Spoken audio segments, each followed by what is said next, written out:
Sim, com a mensagem da nossa vice-reitora, encerramos neste momento a solenidade de abertura do Simpósio Internacional de Tecnologias Educativas e EAD. Ao encerrar a solenidade de abertura, desfazemos a mesa dos trabalhos, convidando as autoridades a ocuparem seus lugares na primeira fila deste auditório para melhor participarem da palestra a ser proferida pelo professor doutor José Antônio Marques Moreira, diretor da Delegação Regional do Porto e coordenador executivo da Unidade de Desenvolvimento dos Centros Locais de Aprendizagem e Universidade Aberta de Portugal, UAP. Convidamos o professor doutor José Antônio.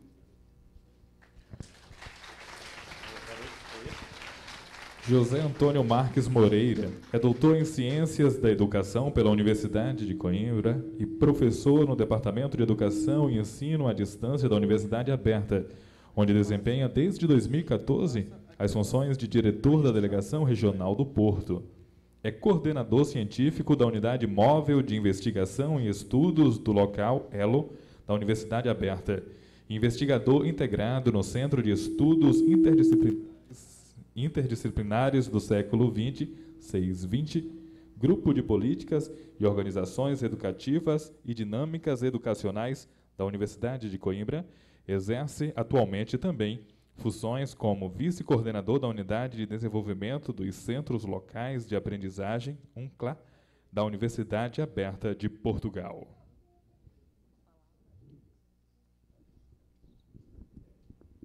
Com a palavra, o professor doutor José Antônio Marques Moreira, para proferir sua palestra intitulada Modelos Virtuais de Aprendizagem e Ecossistemas Ambientes Educacionais Emergentes.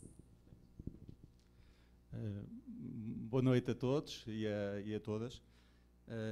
Antes de começar digamos assim, a partilhar com vocês algumas das ideias que vos trago aqui, tenho que fazer necessariamente os cumprimentos iniciais. Portanto, queria obviamente cumprimentar e dar os meus cumprimentos por parte do reitor da Universidade Aberta de Portugal, o professor Paulo Dias. Depois queria agradecer o convite que me foi feito para estar presente pelo professor Ariston e pelo professor Adilson. E deixem-me dizer-vos, eu tirei aqui uns apontamentos antes de começar com a minha intervenção propriamente dita. E há aqui duas notas prévias que eu gostaria de dizer antes de começar. Portanto, eu vou começar já até por fazer um ajustamento, porque estou muito contente por ver, de facto, este auditório composto pela comunidade académica, por realmente toda a comunidade académica. E quando eu falo a comunidade académica, falo não apenas de professores, investigadores, mas também estudantes. E eu acho que este tipo de debates é fundamental para ter, de facto, aqui uma visão completa e holística daquilo que nós estamos aqui a tratar. E fico muito satisfeito porque a minha intervenção ia ligar-se entre a questão da pedagogia e a questão da aprendizagem. E a pedagogia não é algo exclusivo dos professores. Eu acho que a pedagogia tem que ser também debatida pelos próprios estudantes e tem que ter uma opinião relativamente àquilo que são as práticas pedagógicas dos próprios professores.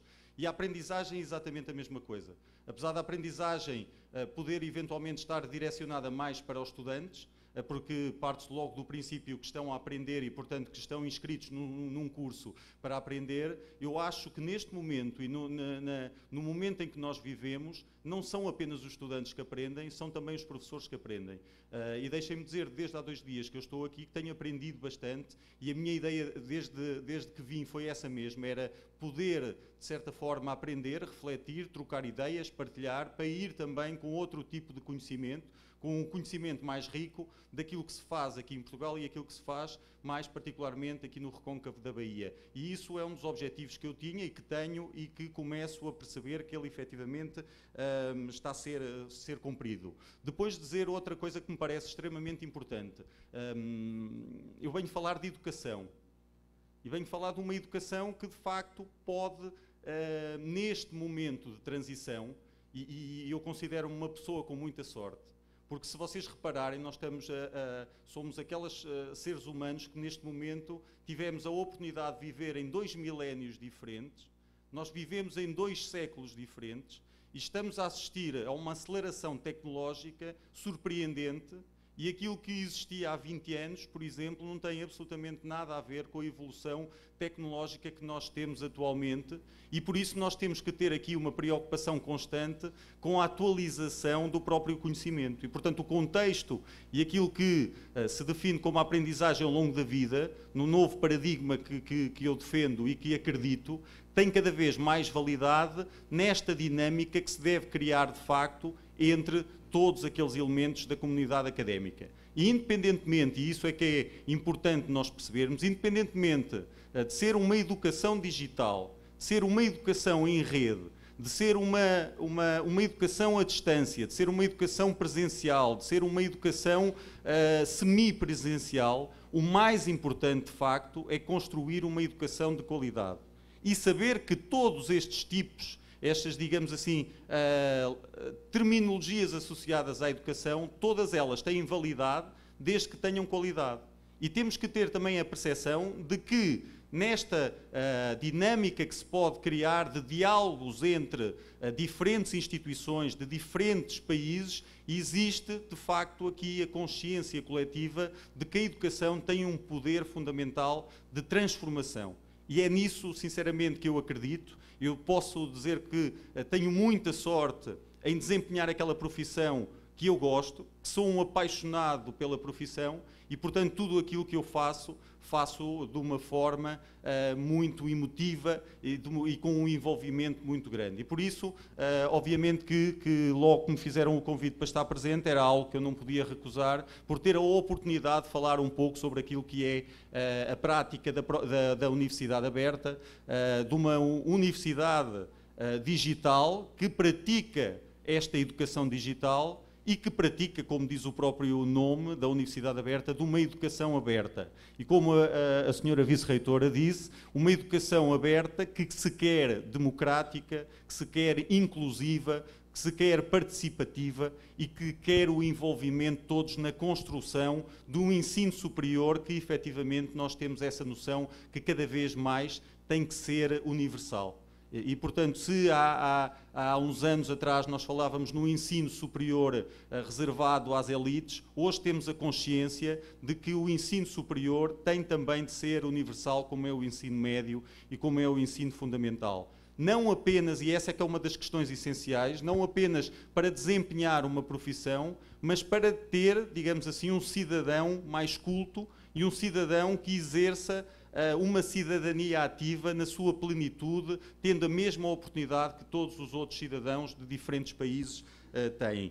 Por isso, esta era uma das notas que eu queria deixar previamente, porque tudo aquilo que eu vou dizer, e era importante eu dizer isto também, tudo aquilo que eu vou dizer enquadra-se neste pensamento e nesta ideia de não existir, independentemente de eu poder aqui falar de algumas potencialidades daquilo que são as tecnologias educativas, ou eventualmente falar daquilo que são a resolução de alguns problemas que a educação à distância nos traz, o mais importante é perceber, efetivamente, que existem soluções para resolver determinados problemas e que a educação à distância tem a potencialidade de resolver alguns problemas que, eventualmente, o ensino presencial pode não conseguir, mas que o ensino presencial também, muitas vezes, acaba por conseguir resolver problemas que a educação à distância não resolve. E, portanto, nós temos claramente construir pontes, construir diálogos entre aquilo que é a mais-valia de ter uma educação que possa ser à distância e uma educação que possa ser presencial. E mais importante que isso é nós percebermos que temos aqui uma série de ferramentas, uma série de tecnologias que nos podem ajudar, porque são agentes mediadores que nos aproximam muitas vezes, porque trabalham em função de um objetivo. E, portanto, isto é uma das ideias que eu gostaria também de sublinhar. O título, e agora passando mais concretamente à comunicação, e partindo deste pressuposto também, eu quero que isso fique claro, eu venho partilhar aquilo que são as minhas ideias, aquilo que é o meu trabalho na Universidade Aberta, aquilo que a Universidade Aberta também, de certa forma, faz, porque eu represento a Universidade Aberta nesta ideia desta universidade que eu vos vou mostrar e destes ecossistemas que nós construímos. Portanto, eu considero-me um agente ativo na construção destes mesmos ecossistemas, mas essencialmente aquilo que eu vos venho a mostrar é a minha visão sobre, e que eu vou partilhar com vocês, no sentido também de nós discutirmos e refletirmos e vermos possíveis caminhos e soluções para alguns problemas que nos possam acontecer no cotidiano. Eu alterei um pouco aqui o nome da comunicação e eu coloquei ecossistemas e ambientes educacionais emergentes e a necessidade de pensar novos modelos virtuais de aprendizagem. Se vocês repararem, isto parece um título muito... e parece não, é um título extenso, mas que interliga aqui algumas das ideias e dos conceitos que eu hoje queria discutir um pouco com vocês, que tem a ver com esta questão dos ecossistemas, e reparem que propositadamente não está cá a educação à distância. Eu falo em ecossistemas, em ambientes educacionais emergentes e novos modelos virtuais de aprendizagem. Mas aquilo que eu vos quero mostrar é que nós podemos construir, de facto, ambientes educacionais emergentes em diferentes âmbitos, podemos eventualmente criar ecossistemas, digitais ou não, mas que todos eles têm que ter uma filosofia e um paradigma educacional por trás. E não tem sentido absolutamente nenhum nós construirmos ecossistemas digitais e construirmos ambientes educacionais se nós não tivermos princípios pedagógicos bem definidos antes de começarmos a construir ambientes e construirmos ecossistemas digitais. E, portanto, este parece-me ser uma das ideias importantes.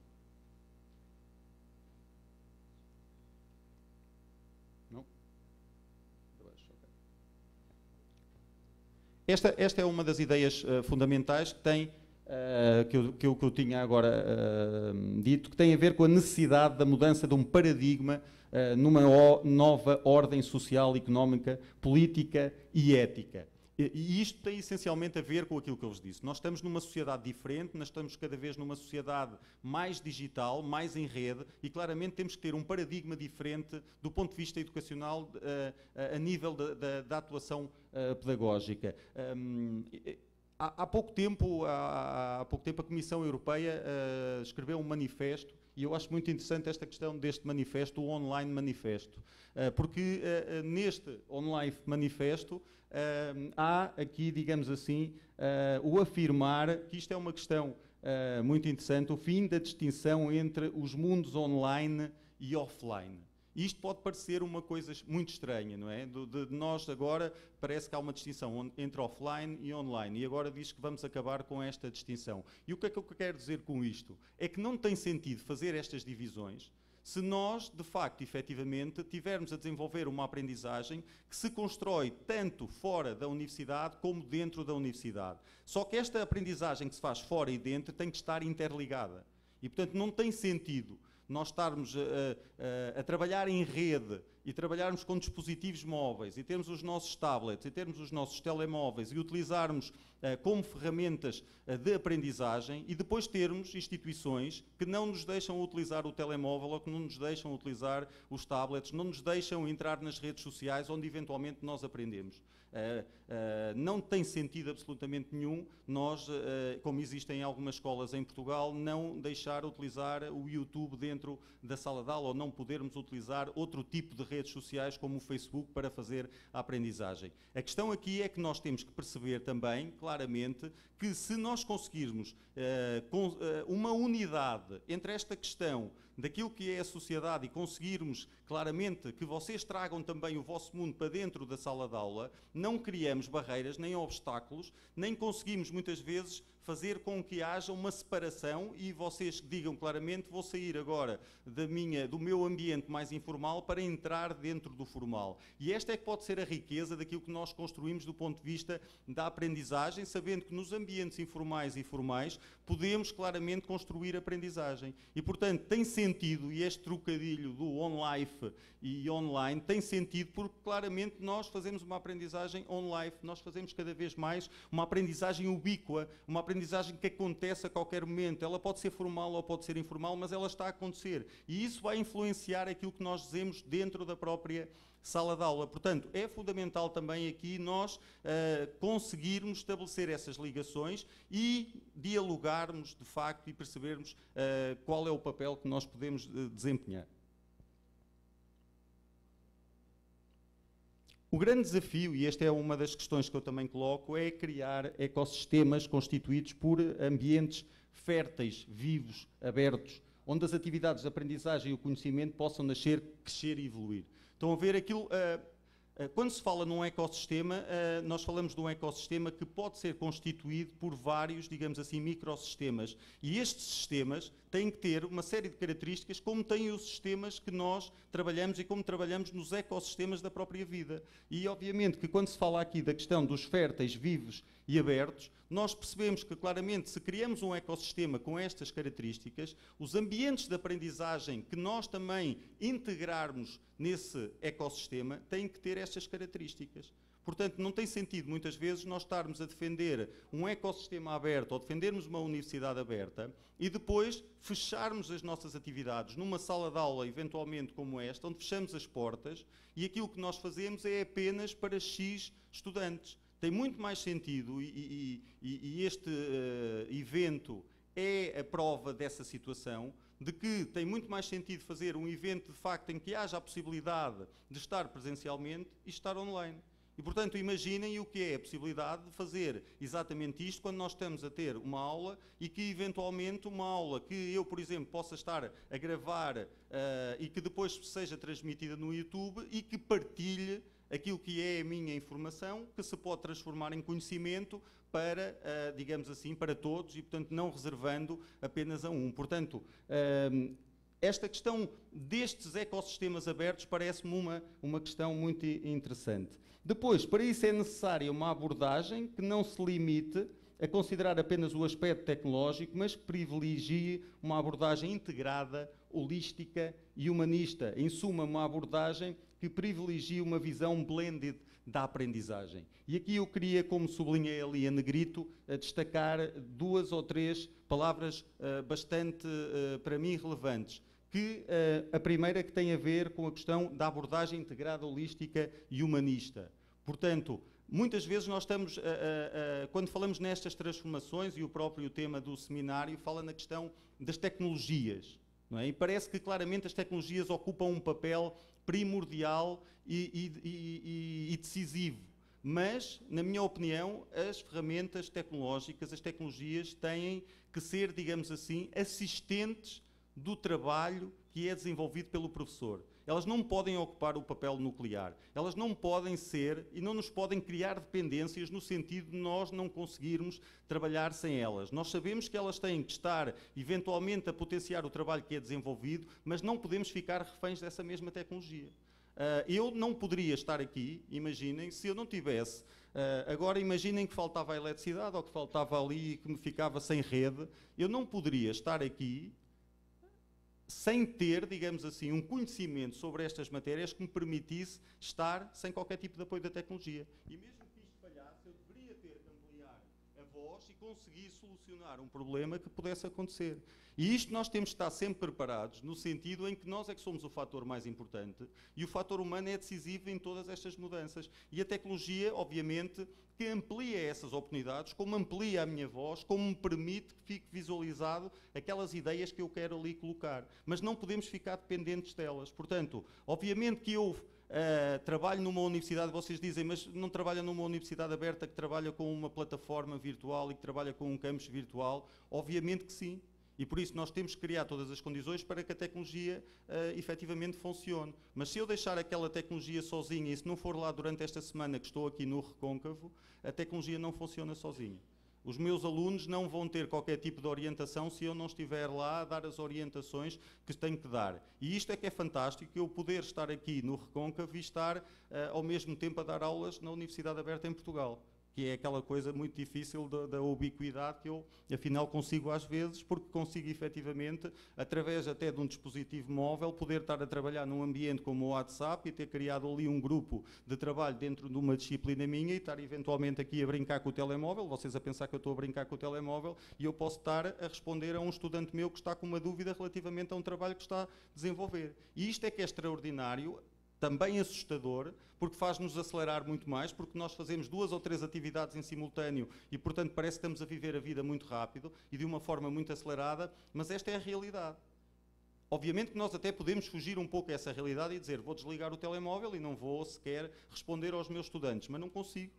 Não é? Acho que temos também aqui, digamos assim, algum brio profissional e eu não consigo também estar sem responder, sabendo que os meus alunos e que tenho uma atividade para resolver com eles e, portanto, que tenho ali uma atividade que tem que ser respondida. Depois, eu falo ali na questão holística e humanista, essencialmente por isso. Por causa, efetivamente, de considerar que os elementos mais importantes são, claramente, os professores e são os estudantes. Neste processo de educação somos nós. E nós, eventualmente, se não tivermos artefactos tecnológicos, vos garanto que conseguimos fazer uma educação de qualidade se efetivamente dominarmos e tivermos, digamos assim, vontade de o fazer. E quando eu falo numa visão blended da aprendizagem, tem essencialmente a ver com tudo isto. Blended é a questão da combinação. E aqui eu não estou apenas a falar da combinação de ambientes presenciais com ambientes à distância. Estou a falar da combinação a todos os níveis. Quando falo da aprendizagem formal com a informal, combinar estes 2 tipos de aprendizagem, combinar os ambientes presenciais com os ambientes à distância, combinar aquilo que pode ser um trabalho numa perspectiva mais de uma metodologia mais ativa, de uma metodologia mais, digamos assim, passiva por parte dos estudantes, porque apesar de nós claramente falarmos hoje mais de metodologias ativas, eu acho que em determinadas situações, por exemplo, e quando nós, e vocês também se sentem confortáveis, há momentos em que efetivamente o professor tem que expor os próprios conteúdos. Não vejo problema absolutamente nenhum em fazer isso. Agora, tem que haver uma combinação de momentos expositivos, em momentos como este, não é? Que nós também poderíamos dizer aqui, então, mas defende metodologias tão ativas, porque é que está aí a utilizar uma metodologia tão tradicional da apresentação de uma palestra? Que é? Não é? Até o próprio termo palestra não é um termo que me agrade muito, porque se eu estou a dizer que venho partilhar, se eventualmente eu venho refletir com vocês, eu tenho que vos ouvir. E este formato que nós estamos habituados há muito tempo a ouvir é o formato em que, se calhar, estamos mais habituados, mas pode não ser o mais eficaz. Em que vocês me ouvem, alguns começam a ficar aborrecidos, eu falo depressa demais, posso ter um sotaque estranho e começam a distrair-se e, portanto, a perder o foco da atenção. Portanto, este pode não ser, de facto, o registro mais indicado, mas não quer dizer que não seja útil para alguns estudantes que se sentem confortáveis, que eventualmente gostam de ver videolições, e eu tenho a obrigação também de responder àqueles que se sentem confortáveis com a videolição, mas tenho também a responsabilidade e a obrigação de responder àquele que quer ter uma metodologia mais participativa e que quer dialogar comigo, e por isso a necessidade também de quê? De dar uma resposta individualizada a cada um, criando ambientes personalizados de aprendizagem numa lógica, novamente, blended. Portanto, aquilo que eu queria também que vocês percebessem com esta minha visão é que nós não devemos sonegar aquilo que foi também o conhecimento adquirido através de séculos anteriores e, portanto, que havia excelentes pedagogos e, portanto, nós estarmos a negar de que não existia nada até quase à descoberta da tecnologia digital e agora é que nós descobrimos a roda e agora é que vamos mudar o paradigma e agora é que vai ser tudo fabuloso. A ideia não é essa. A ideia é, claramente, fazer um ajustamento àquilo que é a nossa realidade atual, percebendo efetivamente esta questão do ensino universal e percebendo que todos os estudantes são diferentes e que nós temos que dar respostas diferenciadas sempre que podemos e que tivermos capacidade para o fazer. E aí sim a educação à distância tem um papel fundamental, porque há determinadas situações em que de facto a educação à distância dá respostas que a educação presencial não dá. E há outras, claramente, que a educação presencial vai ter que continuar a existir e é insubstituível. A questão não é esta. A questão é que tem que haver um diálogo saudável entre as duas modalidades e, em determinadas situações, perceber que eu vou responder àquela situação com uma metodologia que trabalhe mais com ferramentas ligadas à educação à distância, e há outras em que claramente eu preciso do presencial, porque eu posso precisar do contacto humano, posso precisar de um diálogo mais visual e mais próximo com o estudante e, portanto, que quero que isto assim aconteça. E, portanto, é a mesma coisa, e quando nós falamos de democracia, a democracia é isto mesmo. É ter a oportunidade de escolher exatamente que tipo de ensino e de educação eu quero. Porque se vocês efetivamente não gostarem daquilo que são as metodologias desta universidade, vocês devem ter o direito de escolher outra universidade. Se os professores não estão satisfeitos em lecionarem aqui, porque eventualmente aqui o tipo de pedagogia que aqui se faz não é a pedagogia que querem, têm a oportunidade de escolher outro sítio, outra instituição de ensino que o faça de forma diferente. É a mesma coisa com os e-books e com os livros físicos. Na Universidade Aberta nós temos uma política agora de passar de tudo aquilo que são publicações, de estar em versão digital. E a minha questão é, e aqueles que se sentem mais confortáveis na versão física? Porque é que não poderemos continuar a ter uma publicação que seja em e-book e uma publicação que não seja em e-book? Que eventualmente que seja um print on demand, e se eu me sinto mais confortável a ler no papel, eu tenho o direito a ter a leitura no papel. Porque eu até posso pagar para ter o papel, portanto eu quero ler no papel, não me obriguem a estar no digital. Ninguém deve ser obrigado a ir para a educação à distância, ninguém deve ser obrigado a ir para a minha Universidade Aberta em Portugal, mas se quer trabalhar completamente no mundo digital, em ambientes virtuais, tem todo o direito de poder ir para esse lado. E, portanto, esta é também outra das ideias que eu queria que ficasse clara, que tem essencialmente a ver com esta questão que não pode ser dissociada daquilo que é a nossa sociedade democrática e na liberdade que nós temos de optar, e felizmente nós temos, e isso é que é fantástico no mundo onde nós vivemos. Há alguns que sofrem muito com o facto de ser um mundo de incertezas. Eu acho que é um admirável mundo novo e adoro viver neste mundo que me dá as oportunidades de eu fazer aquilo que quero em função daquilo que são as minhas ideias e, portanto, aquilo que são as minhas ideias e que têm que ter validade, obviamente, científica e que têm que ter, digamos assim, alguma experimentação e que têm alguma prática, mas claramente têm a ver com aquilo que é o principal objetivo da educação e aquilo que é o meu principal objetivo, que é que os meus estudantes tenham sucesso académico. E isso é a minha principal preocupação. Eu não posso utilizar um modelo pedagógico e não vou utilizar qualquer tipo de ambiente porque eu gosto muito. Eu vou utilizar um determinado ambiente educacional porque efetivamente eu posso considerar que aquele ambiente responde àquilo que são as necessidades de alguns estudantes e, à medida que vou desenvolvendo o processo pedagógico, aquilo que eu faço é avaliar se efetivamente está a responder a todos ou se alguns estão-se a sentir excluídos e, portanto, se tenho efetivamente de ir para outro ambiente e de criar outro tipo de ambientes onde a comunicação escrita, por exemplo, seja mais confortável para uns do que propriamente a comunicação oral. Porque nem todos nós somos obrigados, digamos assim, a estar confortáveis do ponto de vista da oralidade. Todos nós temos que desenvolver competências nessa área, obviamente. Mas se eu tenho a possibilidade de escolher e que se me digo, sinto-me mais confortável porque sou tímido, eventualmente porque não tenho, digamos assim, um grande léxico, prefiro, do ponto de vista da oralidade, prefiro outro ambiente que me possibilite exprimir as minhas ideias, eventualmente através da escrita, e que o faça de uma forma muito mais equilibrada para aquilo que é o meu desenvolvimento enquanto estudante. E esta é uma das questões também que temos que refletir, é perceber efetivamente que competências de aprendizagem é que nós queremos desenvolver nos nossos estudantes. Porque claramente havia um momento em que as competências fundamentais passavam pela literacia científica. Neste momento, os organismos internacionais dizem-nos claramente também que as competências-chave para o século XXI são distintas.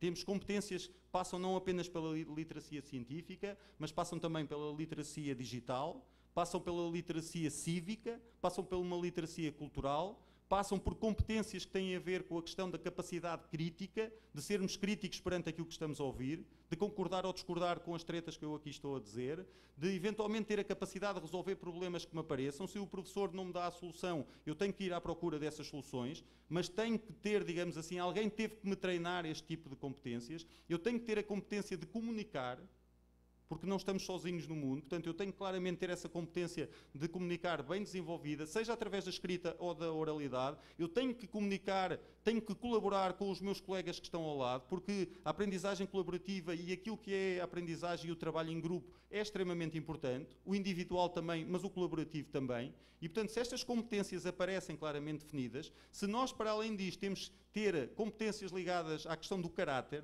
de sermos autónomos, de o professor não me diz vá ver este documento, mas eu tenho autonomia e vou procurar quais são aqueles documentos mais importantes para resolver ou para adquirir determinados conhecimentos. Se eu tenho iniciativa na própria aprendizagem, se eu, para além daquilo que o professor me diz também, eu vou à procura de mais informação porque não estou satisfeito com aquilo que ele me diz, ou duvido até das fontes que ele indica, eu tenho que eventualmente ter iniciativa para. E isto é fundamental para quê? Porque depois, do ponto de vista da empregabilidade, nós vamos querer ter professores como Ariston, que têm iniciativa, que eventualmente não ficam satisfeitos com aquilo que têm e querem mais, mas isto, se calhar, ninguém lhe ensinou no curso de Física.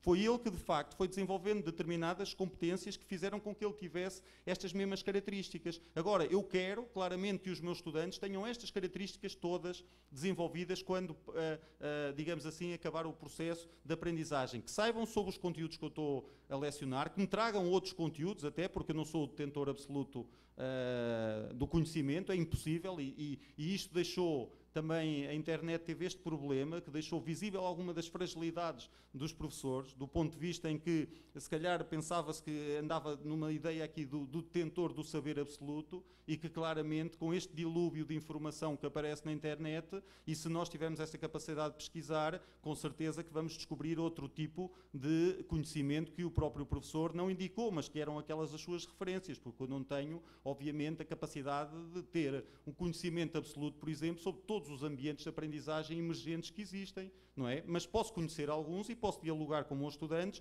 Ajudem-me, por exemplo, ferramentas de apresentação como esta, seja o Prezi, seja o Emaze, seja o PowerPoint. Eu posso trazer estes três para falar sobre tecnologias para ensinar professores a trabalhar com ferramentas de apresentação de conteúdos, mas, faz favor, tragam-me outros que conhecerem para nós dialogarmos e vermos como é que podemos aqui trabalhar ainda mais. Não há que ter vergonha disto. E essa é uma das questões que em Portugal também tem que se colocado muito, que tem a ver com a própria formação dos professores, que muitos são resistentes até à introdução de algumas tecnologias, porque estão sempre com o receio de trabalhar com tecnologias com estudantes que eventualmente até sabem mais do que eles. Mas eu não vejo problema absolutamente nenhum em que os meus estudantes me ensinem sobre tecnologia. Porque eu não tirei um curso, quando tirei o curso, não tirei um curso que me ensinou a trabalhar com tecnologia. Tirei um curso muito focado no conhecimento científico. E depois, durante o mesmo curso, tive disciplinas da área da formação pedagógica que me disseram como é que eventualmente eu poderia ser professor. E isso é uma coisa que eu dificilmente depois admito, é que os meus estudantes me ensinem a ser professor. Adoro que eles me ensinem sobre tecnologias, mas ensinarem-me a ser professor é algo que eu sinto um pouco incomodado, porque eu tenho a obrigação, com aquela formação inicial que eu tive e com todo aquilo que eu faço diariamente no sentido de otimizar os meus processos pedagógicos, como é que um estudante sabe mais do que eu sobre aquilo que é o processo educativo. E, portanto, é esse receio que nós temos que deixar de ter. Podemos, eventualmente, estar numa construção coletiva de conhecimento, podemos estar numa lógica de haver uma partilha e os próprios estudantes nos dizerem, eventualmente, algumas funcionalidades do Facebook, por exemplo, eu não sei todas, mas que, quando decido trabalhar uma determinada temática e decido criar um grupo e fecho aquele grupo e falo ali sobre ambientes virtuais de aprendizagem, eu quero que, eventualmente, os estudantes até me digam que, olha, professor, tem aí mais uma ferramenta no Facebook que permitiria que nós aqui criássemos até, dentro do grupo, subgrupos, para nós discutirmos cada um, trabalhar os ambientes virtuais tridimensionais, os outros os ambientes que tenham associados àquilo que é uma aprendizagem mais colaborativa, outros que tenham outro tipo de estratégia de aprendizagem. Se os estudantes me fizerem isto, ótimo. É fantástico porque estamos, de facto, num período de construção coletiva, não só apenas daquilo que é a construção do próprio conhecimento, mas a construção dos próprios ambientes pedagógicos, não é? E ainda por cima há aqui sempre esta vantagem de termos, de facto, uma série de pensadores que nos ajudam a refletir sobre aquilo que é a evolução dos próprios ambientes.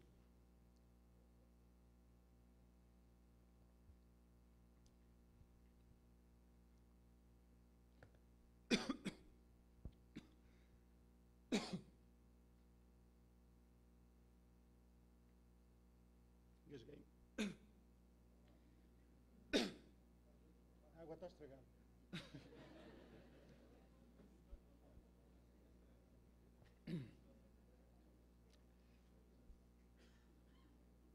Só um segundo. Estes são os imprevistos.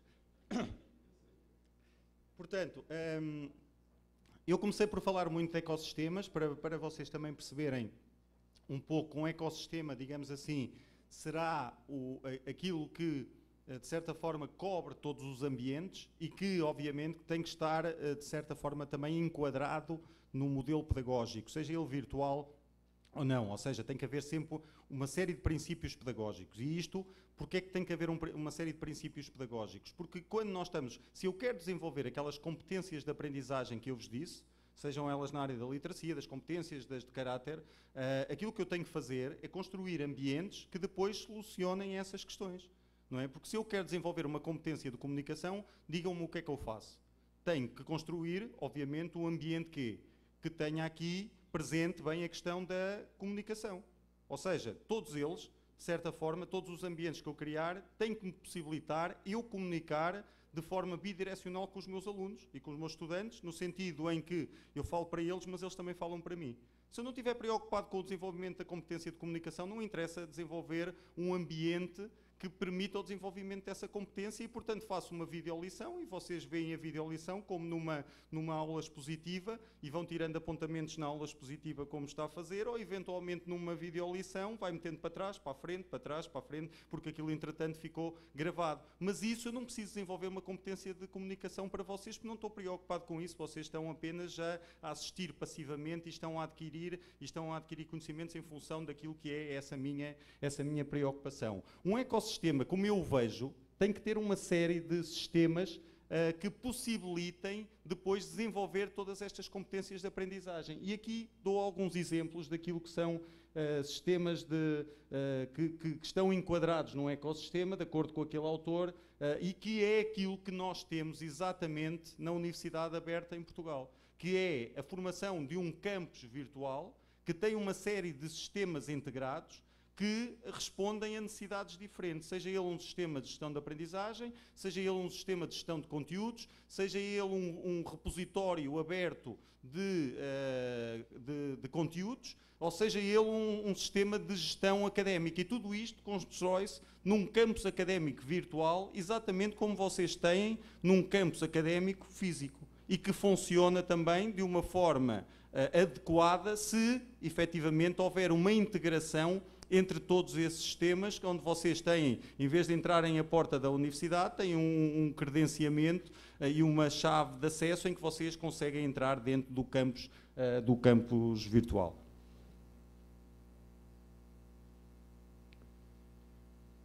Esta é a página da Universidade Aberta. Se vocês entrarem na internet, aparece de facto a Universidade Aberta, e eu acho que, e já vos disse isso, acho que a escolha do título da Universidade é feliz neste sentido. Ainda bem que não dizemos que somos uma universidade à distância, mas sim que somos uma universidade aberta, neste sentido em que nós temos estes princípios que eu vos falei, da questão da abertura, da questão da inclusão, da questão da democratização do acesso, e portanto a própria universidade, quando é fundada em 1988, estes princípios estão lá presentes. E portanto vejam bem que às vezes as coisas também não mudam assim tanto como isso. Em 88 estavam lá, em 2017 eles estão cá na mesma, se calhar neste momento mais trabalhados, mais consistentes relativamente àquilo que eram as ambições, como o Ariston disse, num primeiro ciclo, a própria universidade passou por ciclos diferentes. Em 2007 a universidade virtualizou-se e passou a ter este formato completamente digital, porque estava nas primeiras fases ligadas às primeiras gerações também de educação à distância. E eu vou-vos mostrar também muito rapidamente, também não vos quero amassar muito mais, e portanto eu acho que é mais interessante depois até nós entrarmos num período mais de questões e de respostas relativamente a algumas dúvidas que vocês possam ter relativas ao funcionamento daquilo que nós fazemos na Universidade Aberta, numa lógica que aqui eu vos fui falando, destes princípios pedagógicos, daquilo que são as preocupações com as competências de aprendizagem que nós queremos desenvolver e aquilo que nós fazemos num curso que nós temos de formação para a docência online. Portanto, em que nós construímos efetivamente um ecossistema constituído por diferentes ambientes de aprendizagem, que é lecionado, que tem vários módulos, e que em todos os módulos existem ambientes diferentes. Não recorremos apenas ao Moodle, recorremos a uma série de softwares e aplicativos que existem na web,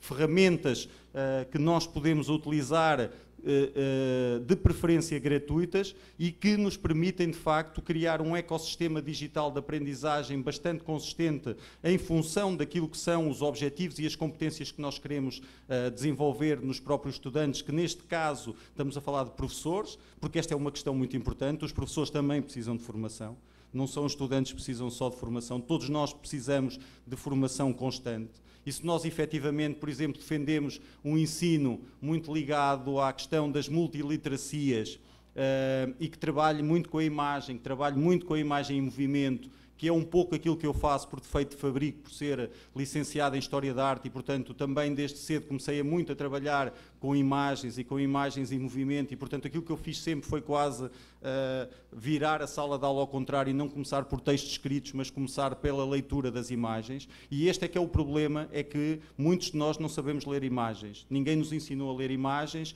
ninguém nos ensinou a dominar metodologia formalistas, iconológicas, sociológicas e, portanto, é muito mais fácil para nós, se calhar, ler textos escritos do que propriamente ler imagens. E é interessante ver até como é que isto mudou, porque na Idade Média era exatamente o contrário, as pessoas eram analfabetas, não sabiam ler e, portanto, aquilo que o clero e a Igreja fazia era meter as pessoas a ler as imagens e a leitura daquilo que eram as esculturas dos santos e o que é que elas significavam. Portanto, as pessoas sabiam efetivamente ler as imagens e representavam e sabiam muito bem o que elas representavam. Hoje eu tenho dificuldade em saber efetivamente, e tenho essa consciência, de que nós temos muitas deficiências na própria leitura das imagens e que nós temos que dominar aqui uma série de metodologias para sabermos efetivamente que, por exemplo, aquele Jesus Cristo que aparece retratado na época do Renascimento não tem aquele cabelo sedoso, não tem aquela tez de pele, porque da Palestina era muito difícil ter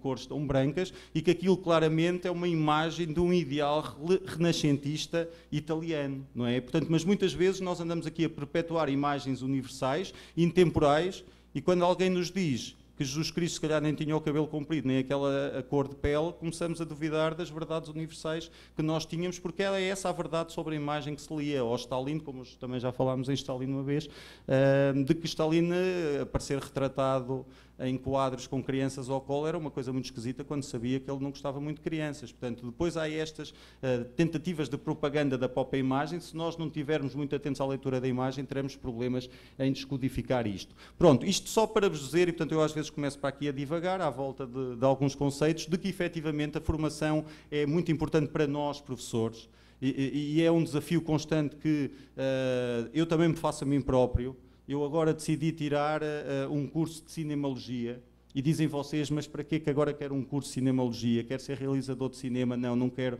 ser realizador de cinema, mas quero dominar competências da linguagem fílmica para utilizar filmes na minha sala de aula e desmontar toda a informação que está nesse filme e, para além disso, quero eventualmente fazer com que os meus estudantes criem os seus próprios filmes, consigam fazer as suas próprias gravações e dominar conceitos ligados à linguagem fílmica e audiovisual, porque claramente nós vivemos numa sociedade também cada vez mais bombardeada com o audiovisual. Estarmos agarrados apenas ao documento escrito não tem qualquer tipo de sentido hoje.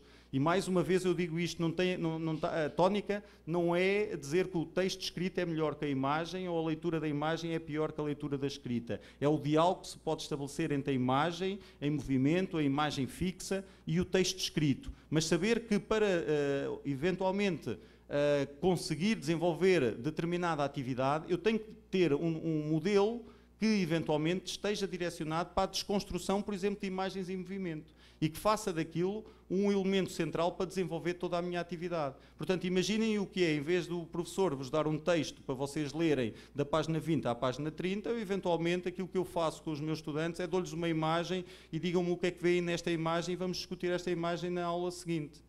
E depois vocês dizem, isto de facto é uma tarefa fácil, só uma imagem, não vou ter que ler nada, mas de tudo aquilo depois é o trabalho de pesquisa dos meus estudantes que vão ver efetivamente o que é que aquela imagem pode efetivamente representar, como por exemplo, estou-me a lembrar agora do quadro do Guernica do Picasso, de tudo aquilo, se eu estiver a dar a Guerra Civil Espanhola, de eu eventualmente só meter, façam-me uma análise deste quadro que aqui está. E não preciso-vos mandar ler Guernica, porque vocês vão à procura de informação sobre Guernica, porque eu coloquei ali a imagem. Estão a perceber como é que as coisas se podem inverter, ou eventualmente ver um filme sobre, ou um documentário sobre a Guerra Civil Espanhola e a partir dali fazer uma série de questões e não dar aula nenhuma, e são vocês que me vão trazer uma aula sobre aquele documentário que ali está. Porque pode haver filmes, quando eu falo de filmes, pode-se falar de filmes de ficção, pode-se falar em documentários, pode-se falar em filmes científicos, feitos por cientistas, não é? Feito por nós que queremos fazer filmes científicos, que eu acho que é uma área interessante também para se explorar cada vez mais, não ficarmos agarrados às revistas científicas apenas escritas. Já existem alguns exemplos de revistas científicas audiovisuais, sobretudo em áreas laboratoriais, que trabalham muito em laboratório e que fazem experiências e, portanto, que o próprio artigo é um registro audiovisual e que depois tem, eventualmente, um resumo e um PDF sobre aquilo que está a ser tratado e que é tratado e que são os resultados e as conclusões daquele artigo. Portanto, nós temos que aqui abrir novas possibilidades para este admirável mundo que hoje temos.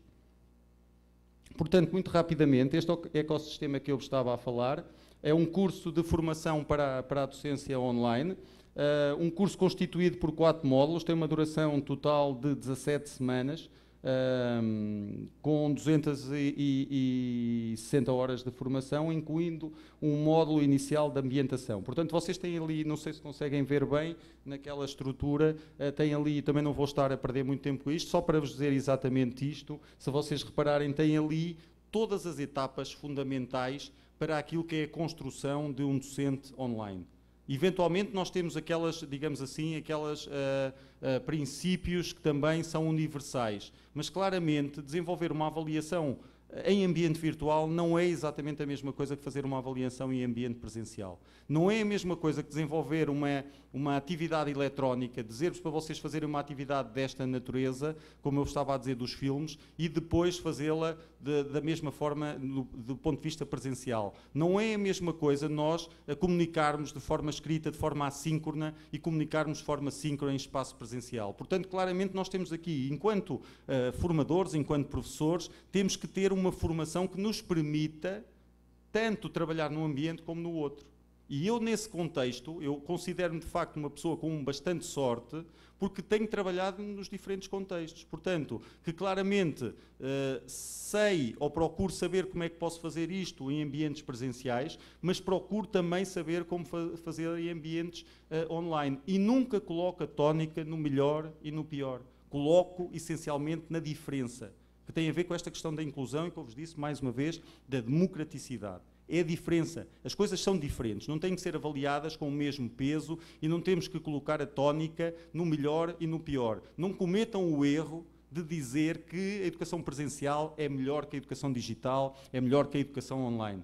Podem, eventualmente, dizer que existem determinados professores que não sabem trabalhar em ambientes digitais e que existem professores que não sabem trabalhar num ambiente presencial ou que não nasceram para ser professores e estão a prejudicar aquilo que é a educação à distância, a educação digital e a educação presencial, e não estão a fazer um bom serviço para aquilo que são os nossos estudantes. Isso sim. Agora, dizer que a educação à distância é restritiva, que é limitadora, que não tem exatamente a mesma qualidade, eu não sequer entro neste tipo de discurso, porque eu já estive no ensino presencial, já fui professor do ensino presencial não superior, já fui professor do ensino presencial superior, neste momento já tive em ensino presencial que combinava o ensino presencial com o online, e neste momento estou na universidade completamente à distância. E vocês perguntam-me qual é a universidade e qual é o ensino que gostou mais.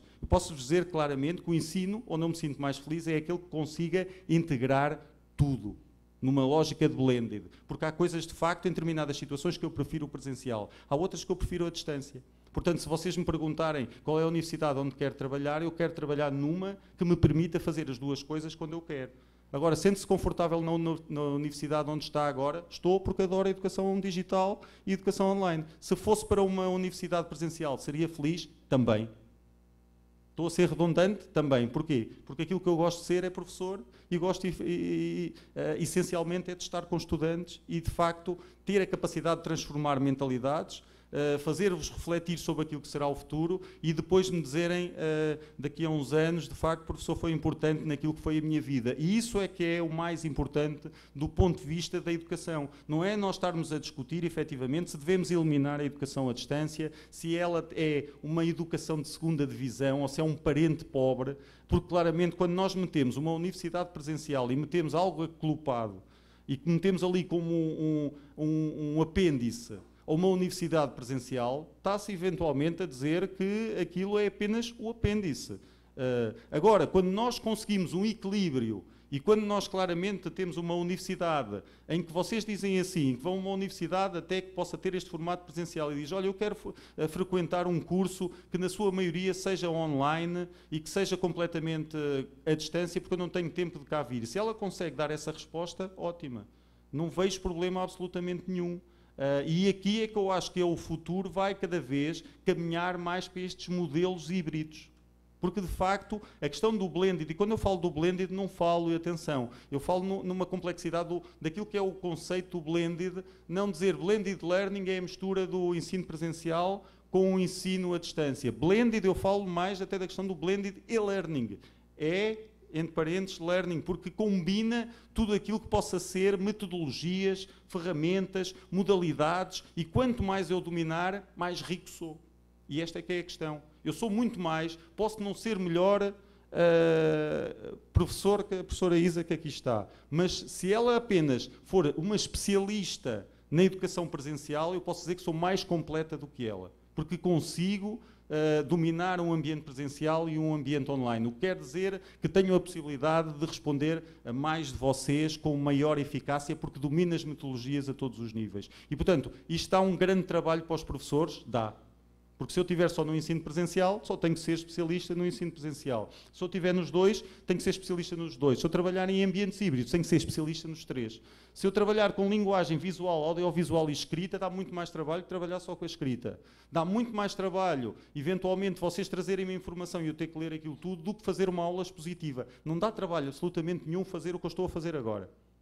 Absolutamente nenhum, porque eu até já sei isto quase de cor e salteado, não olho muitas vezes lá para trás, e portanto é muito mais fácil para mim fazer isto do que propriamente depois vocês agora virem-me aí com perguntas que eu nem sei muito bem responder e fazer isto de forma expositiva e dizer-vos até amanhã, foi um prazer conhecer-vos. É muito mais fácil isto porque não sequer ninguém vai questionar as verdades absolutas doutrinárias que eu estou aqui a dizer. Agora, se eu depois peço a opinião aos meus estudantes e digo os fóruns de conversação que estão na minha disciplina, naquele ambiente, vão ser avaliados. Vocês vão fazer que ser intervenções sobre a dar opiniões às opiniões dos vossos colegas. Vocês vão ter que ir lá com as opiniões, mas não é as opiniões que vocês ouviram no café. É as opiniões dos autores que vocês consultaram sobre determinados conteúdos. Isto é muito complexo, mas é muito melhor que o ensino presencial neste sentido, em que eventualmente se eu vos pergunto alguma coisa a todos que aqui estão, eu não vou conseguir reter isso para amanhã ou depois com a minha memória de formiguinha. Mas se eu tiver isto num fórum, tudo registado num sistema, eu posso lá ir quantas vezes ver, para ver que tipo de intervenções é que vocês fizeram e que qualidade das intervenções. Portanto, a questão, volto outra vez a frisar, apesar de eu ter dito que é melhor, a questão aqui é saber exatamente o que é que eu preciso naquele momento, não é?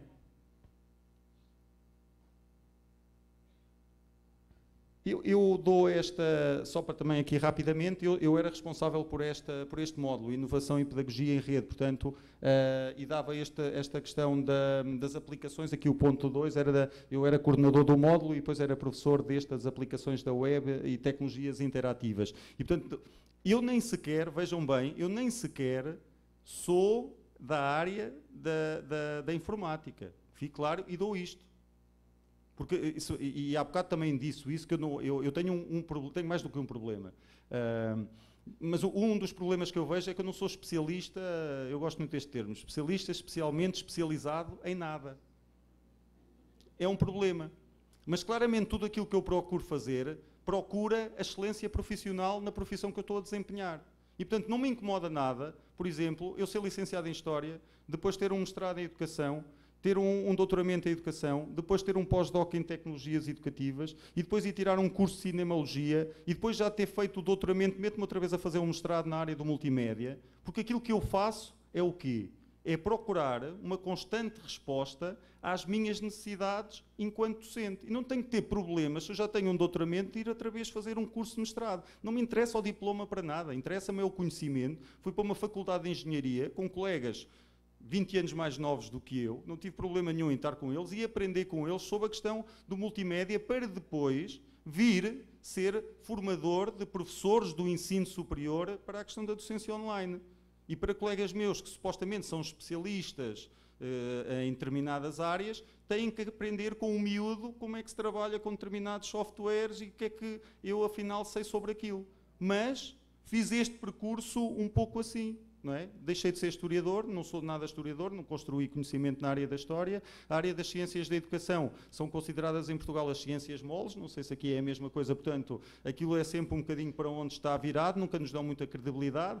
Do ponto de vista daquilo que é o investimento do próprio Ministério, a área da educação neste momento quase não há projetos financiados, porque nós só contamos histórias de pedagogia e de transformação e de mudança de paradigma, portanto é mais para as ciências exatas, portanto eu ando aqui por um caminho que do ponto de vista da recompensa material depois não tenho grandes recompensas, mas claramente tenho retorno de outro ponto de vista que a mim deixa-me muito mais satisfeito e é com isso que eu depois trabalho, é com a minha consciência tranquila e de me deitar feliz e contente.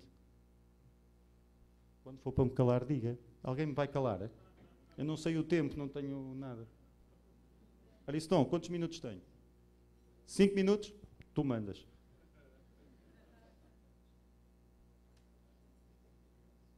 O modelo pedagógico da universidade. Portanto, muito rapidamente, só para vos mostrar qual é o modelo, tenho 5 minutos.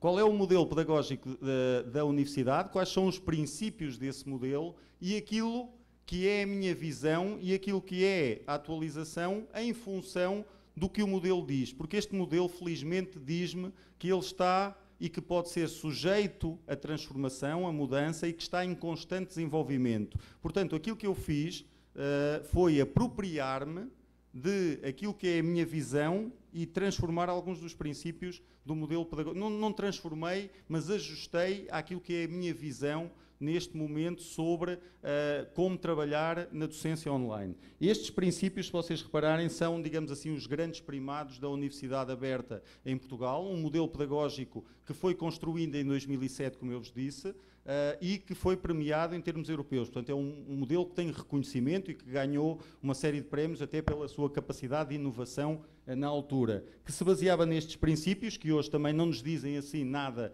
de extraordinário, que é a questão da interação, a questão do ensino centrado no estudante, na flexibilidade e na inclusão digital. Portanto, na altura, claramente, afirma-se que estes são os 4 grandes princípios da Universidade Aberta, continuam válidos, não é? Se vocês repararem, a interação, a interação pressupõe o desenvolvimento das competências de comunicação, de colaboração, que eu falei há pouco, a questão da flexibilidade, a flexibilidade que se vê como a flexibilidade do ponto de vista temporal, espacial, daquilo que é a flexibilidade de nós eventualmente conseguirmos trabalhar em ambientes diferentes, construindo ambientes em função daquilo que é a realidade dos nossos estudantes, fazendo um diagnóstico, então eu vou construir um ambiente que responda àquelas mesmas necessidades. E depois aqui o ponto 2, que é aquele ponto que eu aqui já não sou um defensor tão acérrimo, que é a questão do ensino centrado no estudante. Eu, para já, neste momento, nem gosto muito do termo ensino, nem gosto muito do centrado no estudante, porque, claramente, não me parece, prefiro muito mais colocar a tónica na aprendizagem, e, portanto, a aprendizagem é uma aprendizagem feita pelo estudante, mas também pelo professor. Há um professor que tem um papel completamente diferente, ele é mediador, não é? Ele é facilitador das aprendizagens, ele guia o estudante, ele é um construtor, digamos assim, é um arquiteto que desenha o ecossistema, que define dentro do ecossistema quais são as divisões, qual é a sala, onde é que é a casa de banho, que são, digamos assim, os ambientes educacionais, é ele tudo que define isto, mas existem ajudantes, existem estudantes que dizem que aquela parede da casa de banho não está ali muito bem. E, portanto, que nós podemos redefinir a parede dessa casa de banho se eu achar que efetivamente é válido. Mas que é um processo de construção coletiva numa dinâmica de interação entre o professor e o estudante, e não colocando a tónica no ensino, mas na aprendizagem e na relação dinâmica entre o professor e o estudante. Portanto, não numa visão pedagógica ou andragógica, mas mais eutagógica, centrada na aprendizagem, e quem faz a aprendizagem é o professor e o estudante. Porque, claramente, é como eu vos digo, eu depois de acabar, cada vez que acabo uma disciplina num determinado ano, sou muito mais rico. Tenho muito mais. Eu o ano passado, antes de dar esta disciplina, nem sequer tinha esta ferramenta. O e-mail, uma ferramenta, quer dizer, que já existe há muito tempo. Portanto, quando nós falamos em novas tecnologias, isto é sempre relativo. E, portanto, esta é uma ferramenta que eu acho muito interessante e experimentei, mas foram eles que me trouxeram. Mais uma vez, eu, quando vi um estudante a aparecer-me isto num ambiente, este tipo de apresentações, eu fiquei, uau! Não é? Não é uau do ponto de vista porque depois nós podemos dizer, mas o que é que isso traz para o conhecimento fazer mais assim, ou fazer um zoom ou não fazer? Tem a ver depois com o que nós nos sentimos mais confortáveis e o que gostamos, não é? É aquilo que eu vos dizia, se os meus estudantes gostam de uma coisa a navegar assim e assim, eu vou fazer. Se eles gostam, se eles me dizem, olha, aquilo não... Se me disser, não gostei nada desta, eu para a próxima já mudo isto tudo, não é? Portanto, isso é que é fundamental. Estes são alguns dos princípios que eu utilizo quando construo os meus ambientes de aprendizagem. Portanto, seguindo aquilo que é o modelo da Universidade Aberta, com a tal flexibilidade, permite-me desenvolver uma experiência educacional de cariz humanista, isto que eu acabei de referir, entre professor e estudante, uma aprendizagem construtivista, colaborativa e alicerçada em comunidades de investigação. Para quê? Para responder àquelas competências de aprendizagem. Não é porque eu gosto muito de construir comunidades virtuais de aprendizagem ou comunidades práticas, porque eu quero desenvolver aquelas competências. E sei que, se entrar na lógica da aprendizagem construtivista, estou a fazer uma aprendizagem ativa. Se eu fizer uma aprendizagem colaborativa, estou a desenvolver a competência de colaboração. Se eu construir uma comunidade, claramente estou aqui a colocar os alunos perante um pensamento crítico e deles eventualmente discutirem uns com os outros. Portanto, uma interação não focada apenas no professor-estudante, mas também no estudante-estudante e no estudante-conteúdo. Portanto, tudo isto é que me interessa do ponto de vista da aprendizagem construtivista. Depois, este princípio da universidade, a aprendizagem baseada na flexibilidade e na teoria da flexibilidade cognitiva, isto é outra coisa que eu não vou ter tempo de falar, mas que é uma teoria também muito interessante, que se baseia em 3 componentes principais: o caso, a desconstrução e as travessias temáticas. É uma teoria muito interessante de 1987, portanto nem é uma coisa recente, e o que eu fiz foi apropriar-me desta teoria para depois desenvolver também o meu ambiente virtual. E isto é que me parece também que é importante realçar, definam muito bem os princípios pedagógicos que vocês querem para construir os vossos ambientes e os vossos ecossistemas. E isso é que tem que ser norteador do tal modelo virtual de aprendizagem. E, portanto, se houver uma ligação entre competências que queremos desenvolver e com aquilo que nós defendemos para os princípios pedagógicos e os primados que nós defendemos, claramente vamos fazer um processo, uma experiência educacional relevante. Não tenho dúvidas nenhumas, podem eventualmente ter dúvidas até relativamente ao conhecimento científico que eles adquiriram, a tal literacia, mas não tenho dúvidas nenhumas que eventualmente se eles passam por este processo, há outras competências mais invisíveis que vão ser desenvolvidas e que a curto prazo podem não ter essa visibilidade, mas a longo prazo vão dar frutos. E isso é que me parece extremamente interessante também, perceber efetivamente que não temos que estar sempre agarrados às medições, ou 10, ou 11, ou 12, e que o nosso conhecimento não se mede apenas por isso. Não é? Portanto, isso é outra questão que às vezes eu tenho muita dificuldade do ponto de vista da avaliação. É das coisas que a mim mais me deixa com sentimento de injustiça, porque eu nunca sei muito bem se aquele número que eu dou a um estudante meu traduz efetivamente, se eu tenho que reduzir a um número aquilo que ele efetivamente sabe. Porque depois, onde é que estão os parâmetros do ponto de vista da capacidade de resolução de problemas, onde é que eu avalio ali nos conhecimentos, não é? A universidade não me deixa fazer isto ainda, mas se me der para o desenvolvimento de competências, de atitudes e daquilo que ele desenvolveu, aí faço e até fico mais tranquilo. Mas, efetivamente, temos aí ainda um problema por resolver. Depois, a aprendizagem baseada na interação, universidade aberta sem problema nenhum, e a tal aprendizagem promotora de multiliteracias. Portanto, aquilo que eu estava a dizer, eu claramente não me limito, tudo o que eu puder utilizar, sejam ferramentas multimédia, e por isso é que eu fui buscar a outra formação, ferramentas multimédia, recursos audiovisuais, filmes, imagens, texto, eu utilizo tudo nas minhas salas de aula. Tudo. Eventualmente para repetir o mesmo conteúdo. Mas para quê? Porque se o João, eventualmente, como é que chama? Diego. Se o Diego, eventualmente, não gosta muito de trabalhar com texto escrito, eu vou-lhe dar, se ele adora cinema, eu vou-lhe dar uma solução para ele. E vocês dizem, mas todos têm depois que ver o filme do Diego? Não. Dou também o texto e dou a opção. Quem quiser, temos aqui uma série de recursos audiovisuais, multimédia, escritos. Escolham aquele que está a trabalhar sobre a temática e vamos depois discutir isto numa sala de aula virtual, seja numa ferramenta colaborativa, como o Tricider, como o VideoEnt, outra qualquer que depois o vosso professor descubra, ou que eventualmente vocês até digam, olha, esta era ótima para nós trabalharmos em ambiente virtual, a colaborar em momento síncrono ou assíncrono. Portanto, partindo disso, eu dou sempre todas estas opções. Para mim é fundamental que todos possam desenvolver as competências e todos se sintam confortáveis com os documentos audiovisuais, visuais, multimédia ou texto escrito que possam querer desenvolver. Depois eu tinha aqui, já não vou desenvolver isto, portanto podemos desenvolver isto nas questões que vocês tiverem, que tem essencialmente a ver com o desenvolvimento destas ideias do próprio modelo. Portanto, tinha aqui o ponto 1, o ponto 2, em que, obviamente, que aqui depois diz-me assim, mas como é que depois vai sustentar aquilo que desenvolve do ponto de vista do modelo, percebendo que outros modelos também se aproximam dos ideais que eu defendo. E há modelos também internacionais já validados, por exemplo, há um modelo que eu gosto muito, que é o modelo de comunidades de inquirição, que trabalha sobre um conceito fundamental que para mim é nuclear, que é o conceito da presença. E presença de quê? Presença do docente, presença cognitiva, ou seja, discussão de ideias, e presença social, de interação de todos que estão envolvidos numa sala de aula virtual. Se isto acontecer, há uma experiência educacional relevante. Se isto não acontecer, há aqui alguma coisa que está a faltar no processo educativo. Perante isto, vocês até me perguntam, então e os MOOCs? Os MOOCs, efetivamente, têm algumas dificuldades em responder a este tipo de presenças, porque estamos a falar de massificação. Mas não quer dizer que um MOOC não responda a um determinado modelo que foi criado e claramente definiu-se aqueles princípios e estão muito bem. Não se esqueçam daquilo que eu disse. Isto é apenas uma visão que eu quero partilhar com vocês, que é uma visão que se enquadra no modelo pedagógico da Universidade Aberta de Portugal, mas que depois tem as especificidades de mim enquanto professor, de mim enquanto tendo uma identidade própria e uma universidade que me dá flexibilidade para trabalhar nesta lógica, mas que não a quero impor a ninguém. Atenção.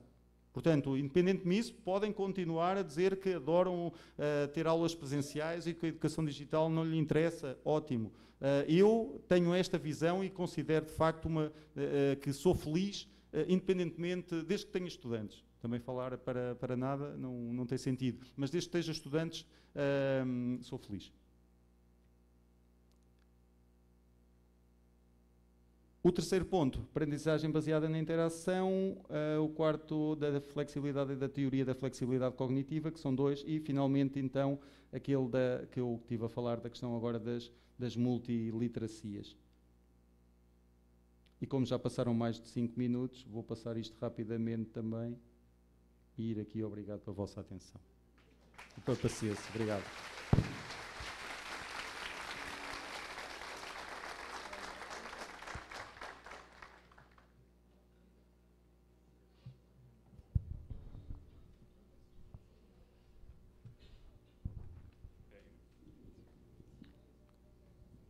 Neste momento, teremos 30 minutos para as perguntas que serão feitas em blocos de 3.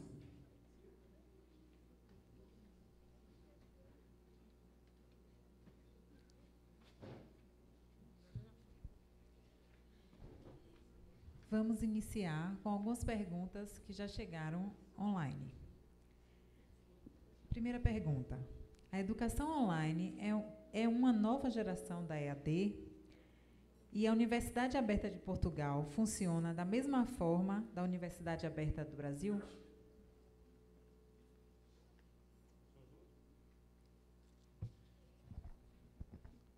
Sim, claramente, e isso também eu fui dizendo, que a educação online faz parte de uma nova geração da educação à distância, não é? Houve a educação à distância apenas com um manual físico, houve a educação à distância através da televisão, e esta geração da educação à distância está muito associada à educação online, porque trabalha muito com sistemas de gestão de aprendizagem, não é? Com estes sistemas, com estes ecossistemas digitais, e portanto, claramente, e isso é uma questão que às vezes se debate, é nós termos também algum cuidado com a terminologia que nós utilizamos quando estamos a falar em educação à distância, quando estamos a falar em e-learning, quando estamos a falar em educação online. Agora, eu comecei por dizer, de facto, que aqui parece-me muito mais interessante nós começarmos a perspectivar novos conceitos, como a educação on-life, que, de certa forma, já engloba a educação online e engloba a educação offline, portanto, que tem aqui uma conotação que nós podemos ter uma educação, eventualmente, digital e não estarmos online. Portanto, são duas coisas diferentes, não é? Eu posso estar numa sala de aula presencial com o digital, com computadores, todos com tablets, a trabalharmos no digital e não estamos em rede, não estamos online. Portanto, há aqui que ter algum cuidado também com a terminologia que nós utilizamos, porque, de facto, depois acabam por ser coisas diferentes aquilo que estamos a fazer. Quanto às diferenças, são muito óbvias. A grande diferença que eu vejo, obviamente que há muitas diferenças, mas a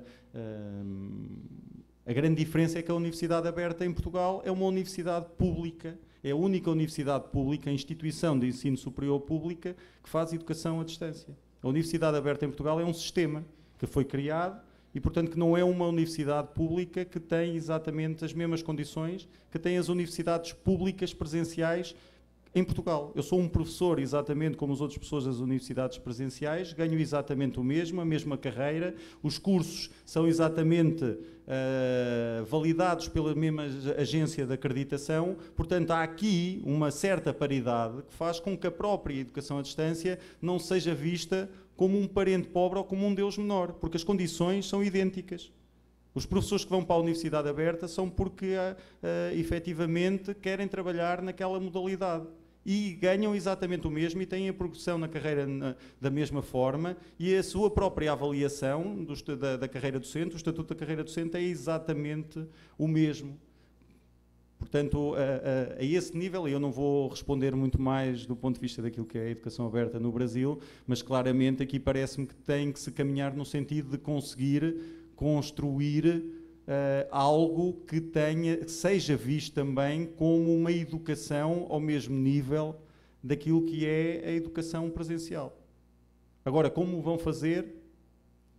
Posso eventualmente ajudar nesse sentido, partilhando, dialogando com vocês, dando opiniões, mas isso é algo que, de facto, eu acho que, e parece que está a ser, e esta iniciativa é também um pouco o reflexo disso, está-se a trabalhar no sentido de conseguir efetivamente construir uma rede, não é? Ainda hoje tivemos uma reunião à tarde, construir uma rede na Bahia que efetivamente dê passos seguros, firmes, que não criem ruptura para não se criar ainda separações maiores, que não haja, digamos assim, os radicais da educação à distância e os radicais da educação presencial, mas que se faça um caminho de aproximações, de diálogos, de convergências, no sentido de perceber efetivamente qual é o objetivo da educação à distância e porque é que ela existe. É porque não a inventaram porque apeteceu. Foi porque, com certeza, houve uma necessidade de inventar e de criar a educação à distância. Quando, eventualmente, foi criada em Portugal, tinha determinado objetivo. Hoje, os objetivos da educação à distância e da educação digital, que eu tanto aqui falo, são completamente diferentes. Nós, neste momento, temos, em termos, por exemplo, de estudantes, a faixa etária diminuiu consideravelmente. E a Universidade Aberta surge como uma universidade para adultos. E agora a faixa etária, também dos 20 e dos 30, está com cada vez mais força na Universidade Aberta. O que quer dizer que percebe efetivamente também que pode eventualmente até conciliar trabalho com estudo e não necessariamente fica agarrado apenas ao estudo porque tem que estar nas aulas sempre. Agora, vocês perguntam, isso é uma vantagem, uma desvantagem? Voltamos ao mesmo, não é melhor nem pior. É alguém que quer trabalhar também e que aquela modalidade permite-lhe, porque trabalha de forma assíncrona, que trabalha com outro tipo de metodologias que me permite trabalhar durante o dia ou fazer turnos e ter uma flexibilidade, cá está, uma flexibilidade que me permite ser estudante e trabalhador.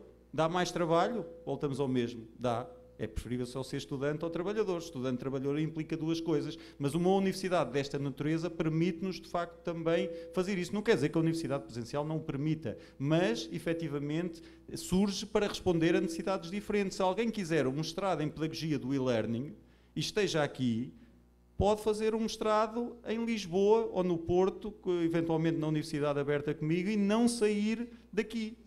Não tem depois custos com a deslocação, não tem qualquer tipo, pode efetivamente estar sempre em casa, desde que tenha rede de fazer um curso com a mesma qualidade que poderia ter noutra universidade pública em Portugal, que tivesse que ir, porque tem o selo e a chancela do Ministério da Ciência e do Ensino Superior como qualquer outro.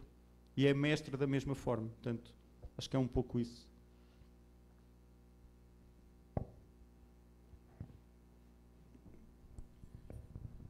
A pergunta é de Franciel Ramos, da Uniter. Ele está em Vitória da Conquista. Ele pede para o professor explicar o conceito de sala invertida. É Jomar, da UFRB, ele está em Salvador. A pergunta é como tornar possível o acesso a estudantes de pequenas cidades que não têm instituição de nível superior. E a terceira pergunta é de Elmo, ele é professor em Vitória da Conquista. Qual a perspectiva para os cursos de mestrado e doutorado à distância no Brasil e em Portugal?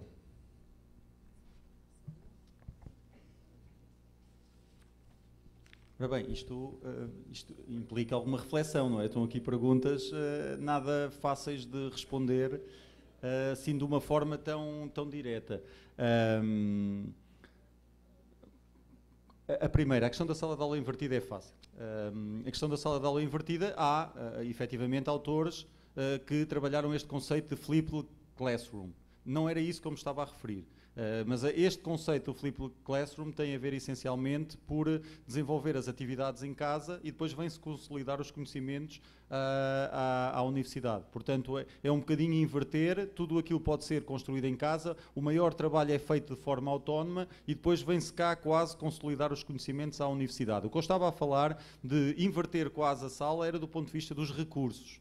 Não entrar apenas numa lógica de recurso, de começar as aulas através de um debate oral ou começar através da leitura de um documento ou de uma tese de doutoramento, como eu tive professores na Universidade de Coimbra, que levavam a sua tese e depois declamavam quase a tese e, portanto, era aquilo que nós tínhamos que saber, informação sobre aquele assunto. Aqui, quando eu falo em inversão, é nesta lógica de começar a análise por um documento visual ou audiovisual e colocar os estudantes a desconstruir toda a informação que está ali naquele filme, dando-lhes eventualmente uma grelha de observação com os principais pontos para desconstruírem, mas eventualmente dando-lhes essa tarefa de partir do filme e, portanto, partir da imagem em movimento e, a partir daí, todas as atividades serem feitas em função desse mesmo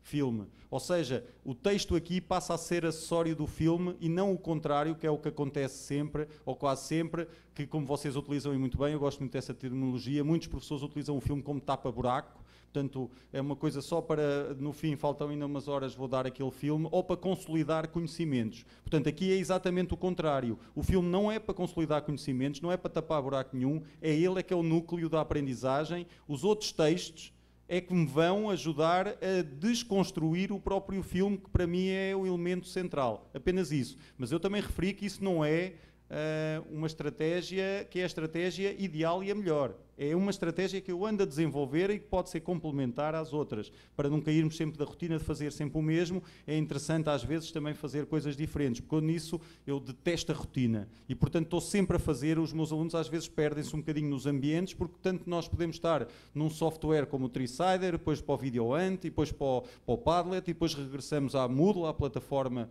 da universidade, mas depois na semana seguinte já fui para outro software, mas também lhes disse, tracei um mapa e todos eles sabem, até com GPS, sabem exatamente onde é que nós andamos. Mas a questão é que é tão rápida a transição que se vocês não forem 4 ou 5 dias à plataforma, já não sabem, ou pelo menos perderam aquele momento da atividade e já se sentem mais incompletos. Portanto, é nesse sentido é que eu também reconheço que às vezes sou muito irrequieto e deveria fazer as coisas mais rotineiras, porque os estudantes às vezes também querem rotina. Saber, ele trabalha sempre daquela forma e, portanto, já sei, ele vai fazer aquilo. Comigo é um bocadinho difícil isso acontecer porque estou sempre a inventar alguma coisa diferente e, portanto, há uma coisa que eu também vos posso dizer. A Universidade Aberta é dos melhores sítios para se trabalhar no mundo, porque é das universidades que tanto dá menos trabalho, como pode dar imenso trabalho. Porque se vocês não quiserem também trabalhar muito, aquilo é só clonar a disciplina de um ano para o outro.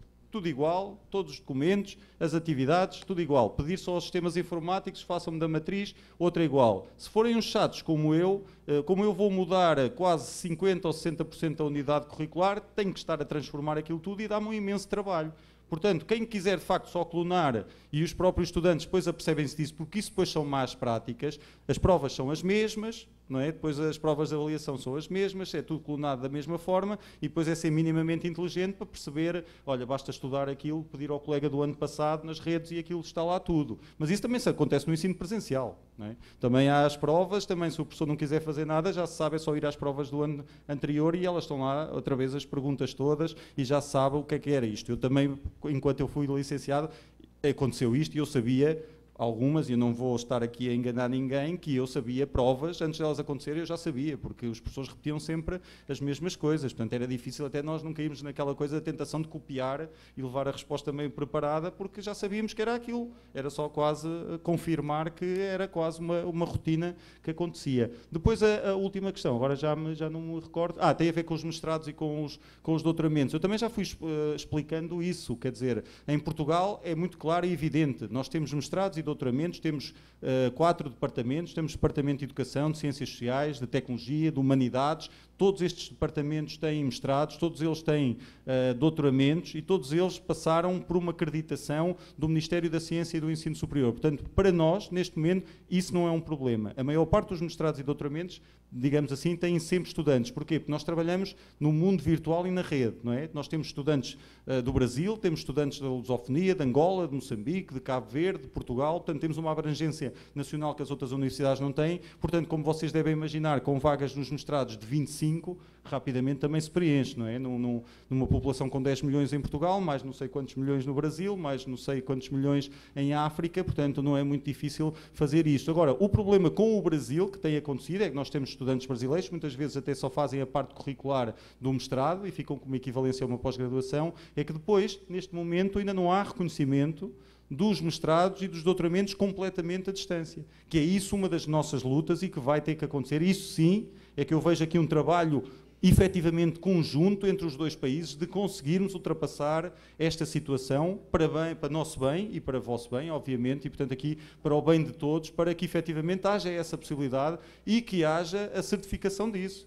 porque pode lá ir fazer o mestrado, depois chega, leva o certificado da Universidade Aberta e dizem que cá no Brasil isso não tem qualquer tipo de validade aqui no Brasil. Isto não tem sentido. Nós no espaço europeu temos a Declaração de Bolonha que veio uniformizar tudo, existem os créditos, vocês se tirarem um curso de enfermagem em Portugal, vocês podem ir trabalhar para qualquer país da Europa que eventualmente tenha assinado a Declaração de Bolonha, que tenha aqueles ECTS, os créditos definidos para concluir uma licenciatura, 180, mesmo que sejam disciplinas diferentes, vocês têm um curso de enfermagem que tem essa correspondência porque há um acordo internacional. E é isto que tem que existir, não tem sentido nenhum, essa tem que ser de facto a luta da área da AED, conseguirmos que efetivamente os cursos de pós-graduação a nível de mestrado e doutoramento tenham exatamente a mesma certificação, porque senão isto para mim é uma prova evidente, estão-nos a dizer ainda não têm qualidade os mestrados e os doutoramentos para, ou se calhar a educação à distância não consegue desenvolver processos formativos da mesma qualidade que têm os mestrados e os doutoramentos presenciais. Mas o Ministério também vos diz, não é? O brasileiro também vos diz que se já tiver uma componente presencial mínima, já podem ser certificados. Isto parece-me um pouco contraditório, quer dizer, se tiver X% pode, nem que sejam 70% ou 80% a distância, que são a parte fraquinha, mas são 80% do doutoramento, mas que como já tem 20% do presencial, já é certificado. Quer dizer que aqueles 20% tiveram qualidades e 80% não valeram para nada, mas já tiveram 20%, portanto vocês são os doutorados a 20%. Podem dizer que são doutorados a 20%, com 80% a vossa formação foi muito fraquinha, que foi a distância. Quer dizer, parece que é isto que nos estão a dizer, não é? Claramente isto tem que ser denunciado até nesse sentido, de dizer, mas qual é o sentido disto, não é? Porque é que eventualmente se faz isto? Quer dizer, vai-se a Portugal 4 ou 5 vezes, fazer uma parte presencial, o resto está-se cá à distância, umas videoconferências e tem-se o doutoramento feito. De facto temos que mudar isto. E isto claramente é um dos objetivos a curto prazo que nós temos que lutar, e muito. Abriremos agora para as perguntas da plateia.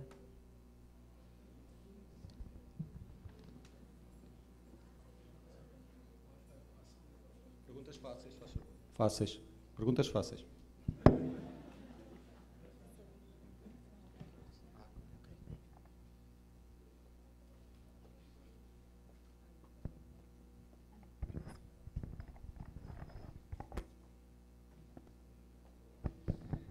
Boa noite, parabéns pela explanação, foi bem interessante.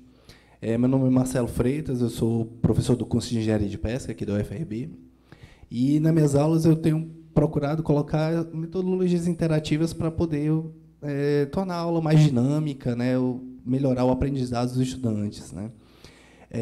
E a minha pergunta é justamente em cima disso. Amanhã a gente vai ter uma palestra, uma mesa redonda que vai envolver um pouco dessas atividades interativas, né. E a minha pergunta é, na sua experiência lá em Portugal, em termos de metodologias interativas de aprendizado, quais foram as que você percebeu que teve maior sucesso em termos de retorno, né, aprendizado e retorno, em tempo positivo, e quais foram aquelas que você percebeu que não se adequou, né, naquele universo ali de trabalho?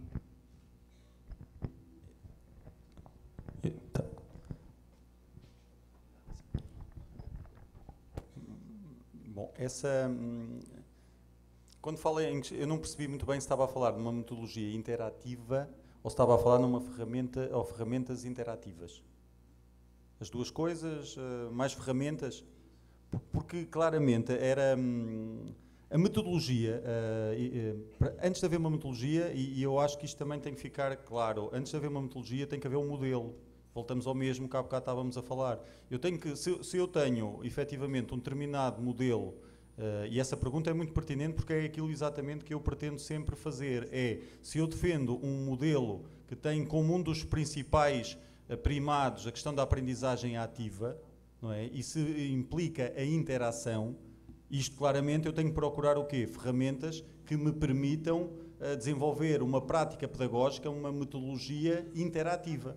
E o que eu tenho feito, claramente, é procurar ferramentas que me permitam uma aprendizagem interativa e colaborativa nesse sentido de ter alguns softwares, obviamente que aquilo que eu faço para além de procurar esses softwares é aqueles, como eu vos disse, que sejam de open access, portanto que não tenham qualquer custo para a própria universidade e que haja uma acessibilidade que permita não só a si, enquanto estudante, ou enquanto professor e mediador, mas que eventualmente todas as pessoas que aqui estão possam eventualmente até participar. Porque essa muitas vezes é a ambição que eu tenho também, e a diferença é que enquanto os meus estudantes são avaliados e têm a tal nota, os outros que participam, porque já me aconteceu isso, em espaços abertos, acontecer, de fazerem intervenções sobre a própria ferramenta. E aí, claramente, há ferramentas...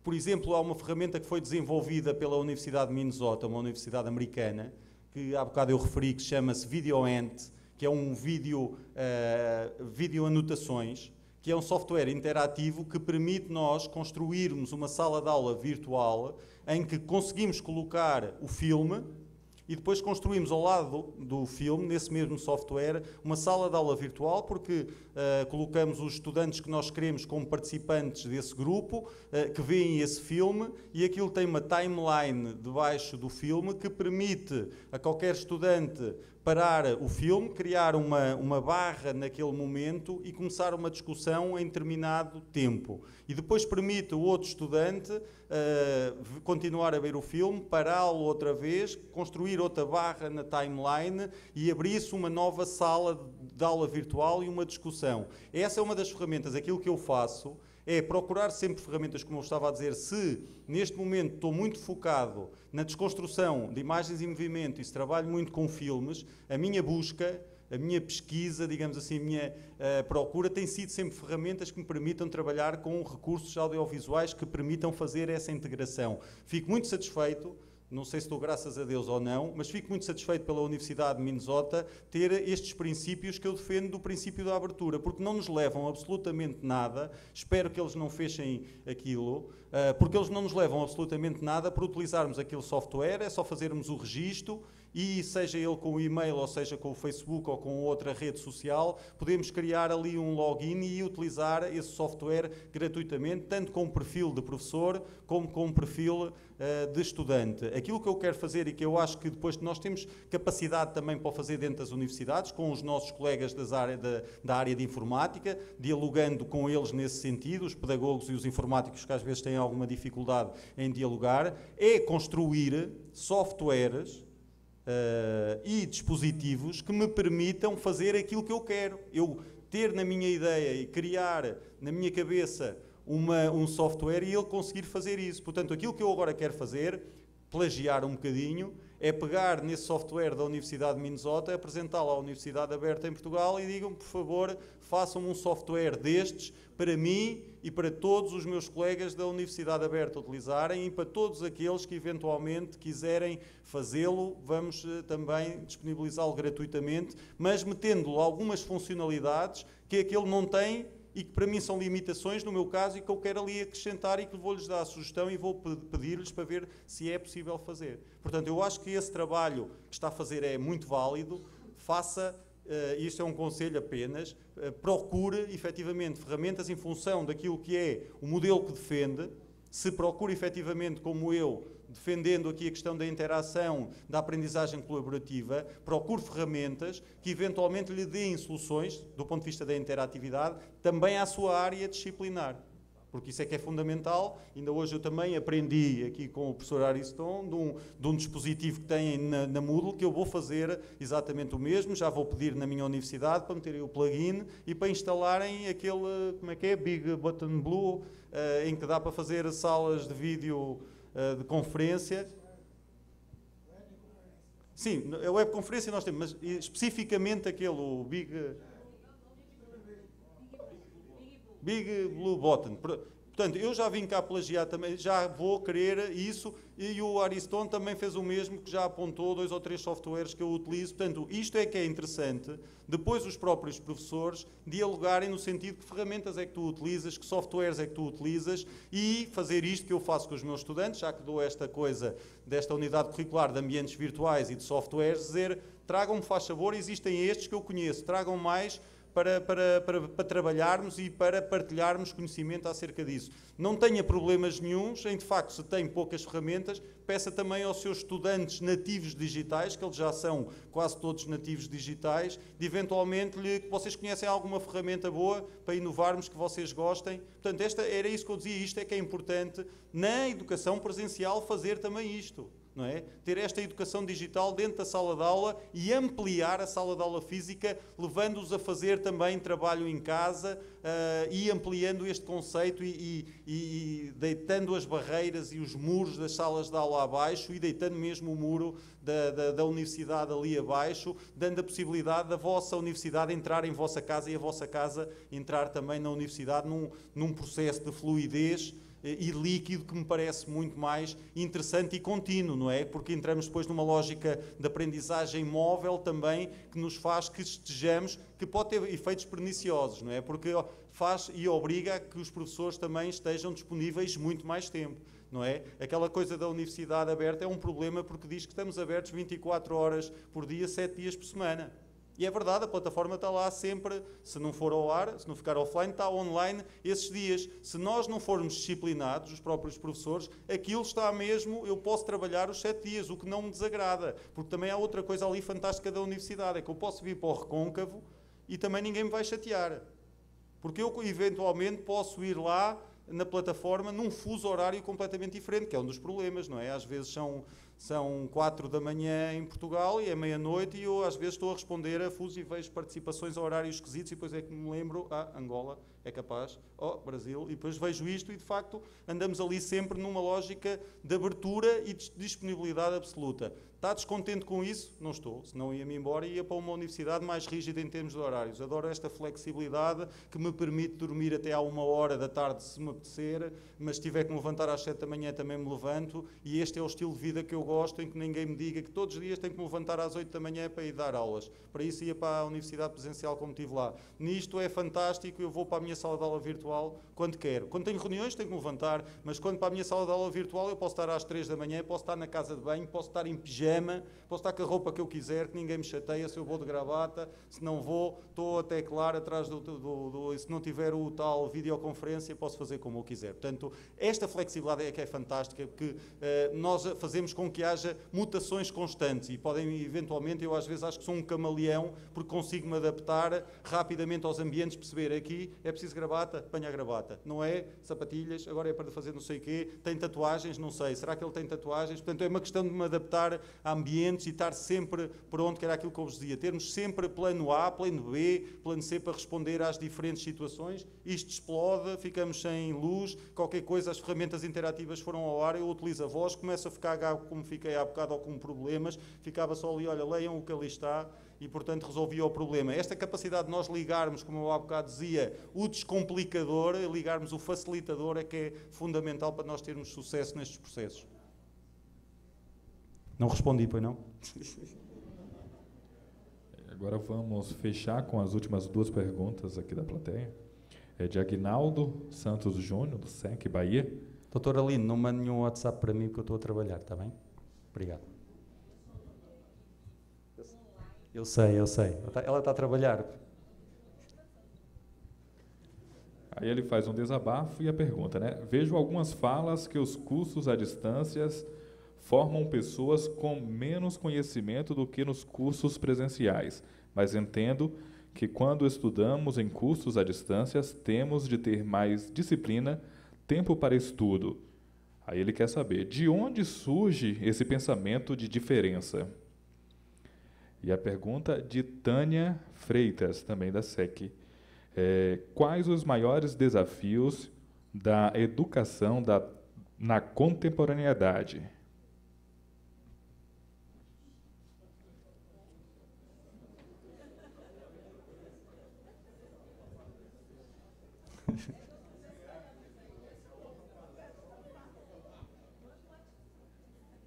A primeira não percebi. Isto é para ganhar tempo para a segunda.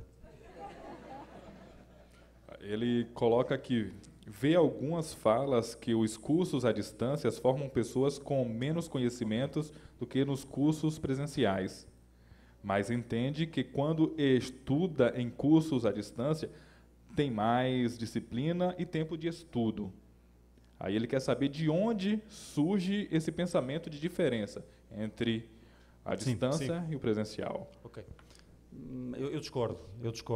Estamos outra vez na mesma situação de dizer que, eventualmente, quem frequenta cursos de educação à distância são, partindo do princípio que os estudantes que vão para a educação à distância têm menos capacidade, estamos a dizer, de facto, estamos aqui a dar uma solução para pessoas que eventualmente têm limitações e, portanto, este é um ensino limitado ou é uma modalidade limitada. Portanto, logo à partida essa é muito fácil de responder. Eu já fui falando sobre isto durante algum tempo. Eu acho que nós temos que caminhar no sentido, de facto, de perceber que a educação à distância tem que ter exatamente a mesma qualidade dos processos do ensino presencial. Acho que temos que deixar claramente de estar sempre a colocar estas duas modalidades em oposição constante.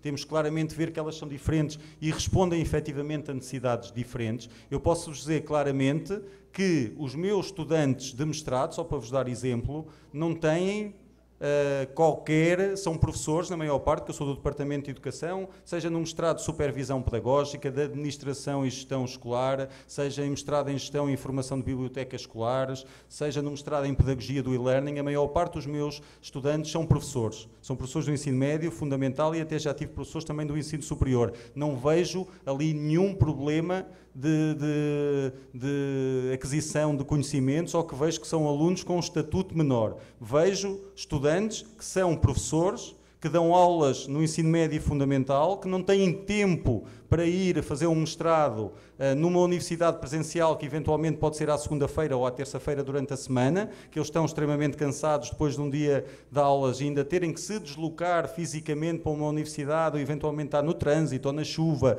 e que eventualmente até o mestrado que eles queriam está a 80 km e que, portanto, tem ali a universidade aberta que responde com a mesma qualidade que respondem as outras universidades em Portugal. Se vocês me perguntam, mas ele entre a universidade presencial e a universidade aberta, se não tivesse esse problema dos 80 km, não tivesse a trabalhar, faria a mesma opção?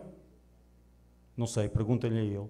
A questão é que, quando eles passam por esses processos, dizem claramente que tudo aquilo que eles tinham anteriormente, do ponto de vista da experiência enquanto estudantes, não tinha sido um trabalho tão intensivo e um trabalho que lhes desse efetivamente tanto trabalho. Não é o grau de dificuldade, mas é a disciplina que fala aí, muito bem, porque tudo, como eu estava a dizer, está organizado, previamente sabe-se durante um semestre o que é que vai acontecer, semana a semana as atividades são calendarizadas, a pessoa sabe exatamente se tem a capacidade de organizar o seu tempo para conseguir desenvolver todas as atividades. Agora, há uma ideia errada, e isso é ainda uma ideia muito presente, de que é mais fácil tirar um mestrado em Portugal pela Universidade Aberta do que, por exemplo, pela Universidade de Aveiro, ou do Minho, ou de Coimbra, que é mais fácil. Não é. E depois de passarem por estes processos, os nossos estudantes dizem que efetivamente foi um mestrado que deu, de facto, roubou-lhes, entre aspas, muito tempo, mas que lhes possibilitou também esse muito tempo distribuírem como eles queriam. E, portanto, eventualmente, como eu estava a dizer, ao domingo abdicarem do tempo com a família, abdicarem de tempos de lazer, mas vão estudar ao domingo porque têm a possibilidade de entrar em salas de aula virtuais também ao domingo e ao sábado. Isto é terrível, eu sei que é terrível, porque parece que está a acabar-se com aquele espaço de lazer que Deus deu ao domingo o dia de descanso e que, eventualmente, que estamos a quebrar todas aquelas regras da própria sociedade que nós sempre nos habituámos a ter. Mas este é um novo paradigma. Esta é a resposta já à segunda questão. O grande desafio tem a ver com a implementação deste novo paradigma que estamos a assistir com a transformação da própria sociedade, a que a própria universidade não pode ficar alheia, que era aquilo que eu vos dizia. E o grande desafio é exatamente esse. É nós conseguirmos, efetivamente, percebermos que temos aqui uma sociedade em mudança e que temos que responder de uma forma diferente e que nós temos que pensar atualmente não apenas no digital, na integração do digital, porque isso já parece-me uma evidência, pelos nativos até digitais, mas temos que pensar para além do digital e pensarmos efetivamente como é que estamos a utilizar o digital. Temos que pensar num conceito de cultura digital que está não apenas associado à escola, mas a toda a sociedade numa lógica de cultura de convergência, Não é que o Jenkins também defende muito a questão de nós conseguirmos convergir e perceber efetivamente que existe só um mundo, e este mundo que ali está, o tal mundo on-life. O on-life é dentro da escola e fora da escola. É isto que eu vos queria dizer. E é online e é offline. É presencial e é à distância. É isto. Este é que é o grande desafio de nós deixarmos, eu até vejo ao contrário, é deixarmos de fazer estas separações e andarmos sempre aqui no diálogo entre aquilo que é o presencial e o à distância. O presencial e o à distância tem estas características e tem aquelas. É o diálogo, efetivamente, da sã convivência do ponto de vista da contribuição que as diferentes metodologias, como estávamos a falar, das diferentes modalidades, podem contribuir para aquilo que é a educação da própria sociedade num espírito cada vez mais democrático. E esta é a nossa ambição clara. Quando nós estamos a falar de países que eventualmente têm altos índices de corrupção, temos que perceber que isto é uma questão cultural que se vai implementando. E estas culturas vão-se enraizando nas crianças desde a educação pré-escolar. E se nós efetivamente mudarmos esta cultura e conseguirmos mudar do ponto de vista este tipo de competências, não é? Com certeza, se calhar, vamos ter uma sociedade menos corrupta, seja no Brasil ou em Portugal, daqui a 20 anos ou de 30 anos. Se eventualmente não percebemos que a educação tem esta capacidade transformadora e não apostamos na transformação dos processos educativos que têm consequências culturais, vamos ter que ter depois uma atitude passiva e dizer nada a fazer contra a corrupção, não é? Porque nós temos que perceber, efetivamente, de onde é que vêm estes males da sociedade. E, claramente, eles também estão enraizados naquilo que são as deficiências dos sistemas educativos. Isto muitas vezes tem a ver com os próprios, das visões sistémicas que nós temos sobre as sociedades e como é que nós encaramos a educação. E este claramente parece-me, não sei se é um dos dois desafios, mas é o grande desafio, é claramente mudar mentalidades, mudar a mentalidade de alguns professores do ensino superior, mudar a mentalidade dos professores de todos os níveis de ensino e termos aqui um diálogo que nos possa levar a um nível mais elevado verdadeiramente aquilo que é uma democracia. Porque claramente nós temos oportunidades, como eu vos disse, estamos em 2 milénios, 2 séculos, e temos estas oportunidades fantásticas porque vivemos em democracia, não é? E Portugal deixou também, eu nasci já, passado alguns meses, 4 ou 5 meses depois da ditadura desaparecer em Portugal. Portanto, como eu vos disse, eu, apesar de conhecer muito sobre a ditadura do ponto de vista teórico, eu nunca a vivi na pele.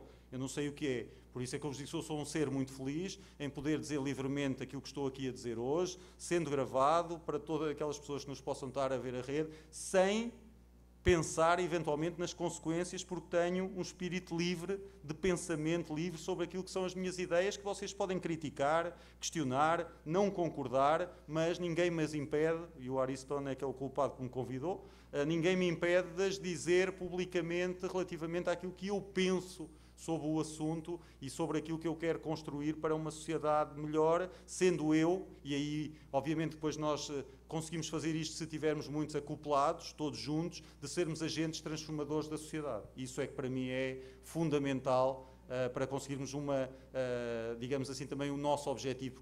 O que é que nós andamos aqui a fazer efetivamente? Nós queremos todos ser felizes. Não é? E temos que perceber efetivamente como é que conseguimos ser felizes. Eu percebo efetivamente que também a trabalhar sou feliz e, portanto, se tiver que trabalhar mais horas sem me pagarem, eu vou fazê-lo. Não é? Agora, se eu tenho outras atividades que me fazem feliz e estou a prejudicá-las por causa do trabalho, eu tenho que ter o mínimo de consciência para deixar de trabalhar tanto e dedicar-me a outras áreas que me dão imenso prazer e que eu estou a perder esse prazer. Portanto, isto depois resume-se a estas questões do ser feliz, não é? E de pensarmos efetivamente quando nós, depois com determinada idade, questionamos o que é que andamos aqui a fazer a vida inteira. E eu tenho a certeza, quando tiver mais alguns anos, já começo a ter isso, de depois de ver algumas pessoas que vão ter comigo e dizer ao professor, olha, depois de que tive aulas consigo, tive aqui umas ideias diferentes e nunca mais fiz aquilo e tenho uma visão completamente diferente do mundo. Querem coisa melhor que esta? Não há. E isto é que, de facto, é nós termos a felicidade de sermos professores e chateia-me às vezes nós sermos tão fustigados, sempre a culparem e responsabilizarem os professores de todos os males da sociedade, quando nós, efetivamente, também temos um papel muito positivo na transformação daquilo que é a sociedade para sociedades bem melhores e mais democráticas.